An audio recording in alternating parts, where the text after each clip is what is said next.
Get ready for an explosive analysis that will leave you divided, because you'll discover why a trade involving Payne might be inevitable and how this could save millions on the salary cap. But it doesn't stop there. We're going to dive deep into the aggressive style that Darren Jones will bring to our defense, revealing the specific tactical changes we'll see on the field, including 3 to 4 formations and frequent blitzes. And there's more.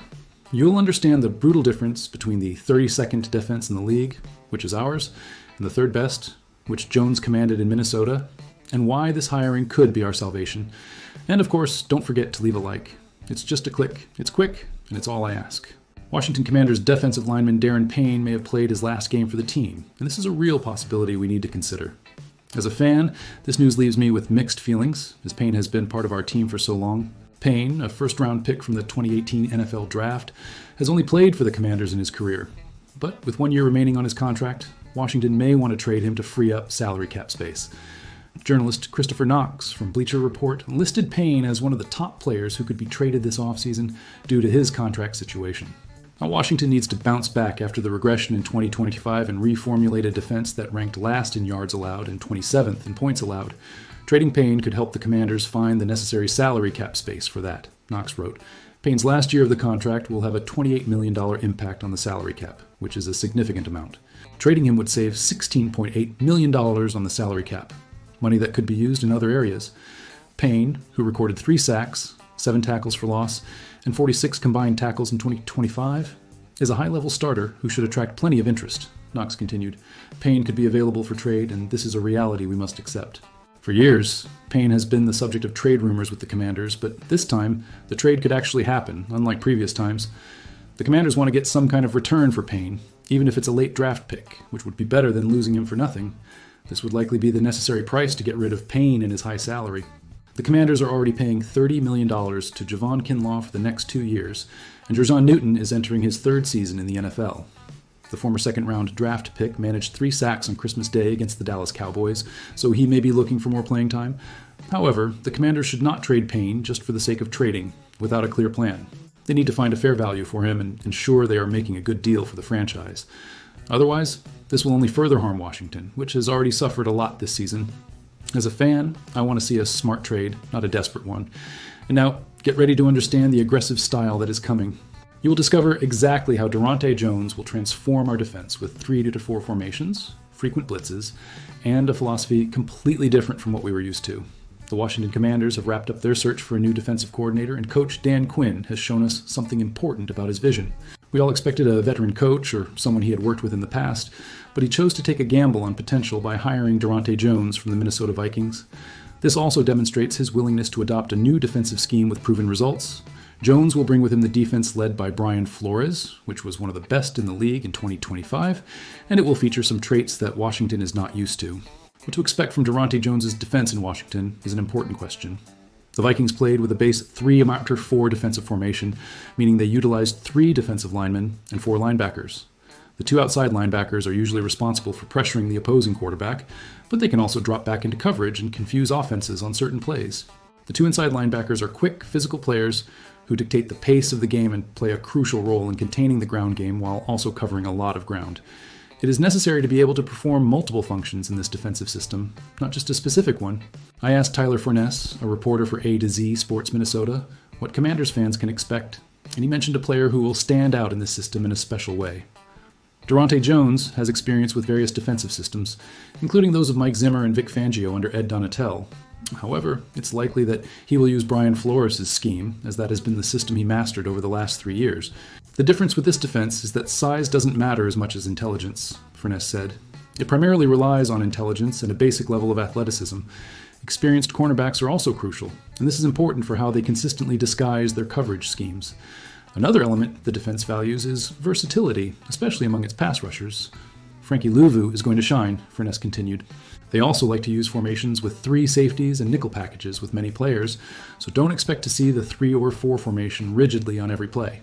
Jones will vary the formations, but the main takeaway is that he needs defenders who can perform more than one function and not become the weak link of the defense.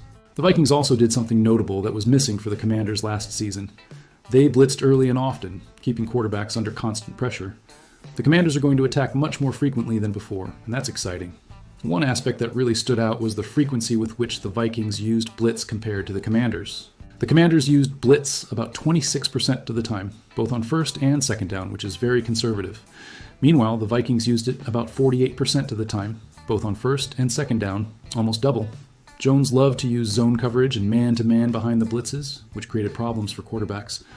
Overall, fans should be excited about the defense's performance next season, and as a fan, I am. Now they need to add talent to complement the defense. Expect a more frequent 3-4 scheme, which will help with blitzing, disguised formations, and also the flexibility to do many different things with their linebackers and safeties. And now, to wrap up, let's understand the brutal difference between our defense and the Vikings. You'll find out why we hired the coordinator of the third best defense when we were last, and what that means for our future in 2026. The Washington Commanders hired Darren Jones as defensive coordinator, and this hiring speaks for itself. Jones comes from the Minnesota Vikings, whose defense ranked third in the league in several key categories. Washington's defense ranked last in total yards allowed in 2025, a glaring difference. The disparity between these two units perfectly explains the hiring and why it was necessary. Washington ranked 32nd in total defense, and that is simply unacceptable. The Commanders finished last in total yards allowed in 2025, the worst possible performance. The defense failed to generate consistent pressure or effectively stop the run game. Jones inherits a unit that requires a complete rebuild, not just tweaks. His work in Minnesota, where the defense ranked third, is why Washington pursued him so eagerly. The transformation he is tasked with is significant and unprecedented. To rise from 32nd position and become competitive, roster changes and substantial tactical improvements are necessary. Jones emphasizes the relationship with players, and this is crucial. Jones spoke about treating players fairly and understanding what motivates them individually, not just as parts of a system.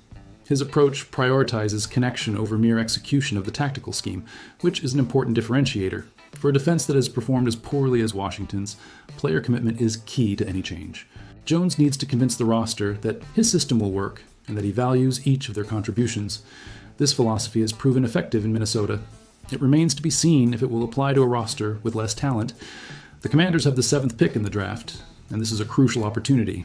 Washington holds the 7th overall pick in the upcoming draft, giving us a great position. David Bailey from Texas Tech has been mentioned as a potential target who could change the game. The Commanders need defensive line players who can consistently pressure opposing quarterbacks. Jones's aggressive defensive style requires players capable of winning individual matchups against the best. Washington does not have picks in the 2nd or 4th rounds, so the first-round pick carries greater weight than usual. Getting the pick right will determine whether Jones has the pieces needed to successfully execute his system. Jones has not been calling plays for long, and this is a risk. Jones delivered results in Minnesota, but his track record as a defensive coordinator responsible for play calling is limited. The Commanders are betting on both potential and proven success, a calculated gamble. The league's third best defense, the Vikings, is proof that his approach works when executed correctly. It remains to be seen if he can replicate it with a roster that finished last in the NFL standings. Washington decided that the status quo was unacceptable in any way. Jones is the answer they are betting their entire future on. So, fan, after hearing about the potential trade of Payne that would save $16.8 million, understanding the aggressive 3-4 style Darren Jones will bring with frequent blitzes and versatile players, and recognizing the brutal difference between our 32nd defense and the third best, the Vikings, which of these situations gives you more hope for 2026? Do you believe we should really trade Payne to free up salary cap space and invest in other players? Or is his experience too valuable for a first-time coordinator like Jones?